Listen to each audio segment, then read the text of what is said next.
Pangarap mo bang pumunta sa Sapporo for a winter wonderland experience? Then, para sa'yo ang video na to. As of recording, walang direct flight to Sapporo. Ang una kong ginawa is mag-book ng flight from Manila to any point of entry in Japan. Pwedeng via Tokyo, Osaka, or Nagoya. For this trip, napili kong point of entry is Nagoya since hindi ko pa na-explore ang Nagoya and Central Japan.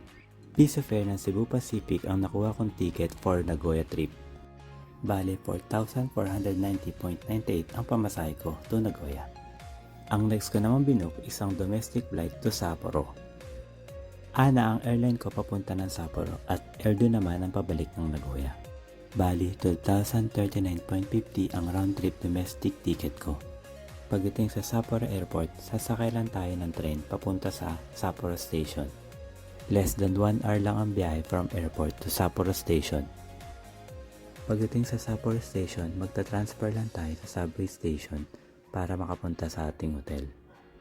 Dahil may IC card na ako, ito na lang ulit ang ginamit ko sa pagsakay ng mga tren.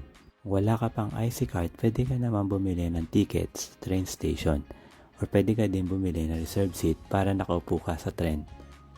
Laging on time ang pagdating ng mga tren dito sa Japan. At kahit rush hour, hindi ka makakapagpalitan ng muka sa katabi mo. After ko nga makapag-check-in, nagsimula na akong gumala at para damhin ang lamig ng simoy ng hangin dito sa Sapporo. Ayan, umuusok-usok na nga ang bibig ko. At dahil gabi na, una kong hinanap ang pagkain.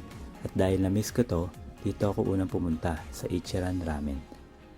Mahaba na naman ang pila pero kahit gutom na, sinaga natin maghintay para sa ramen.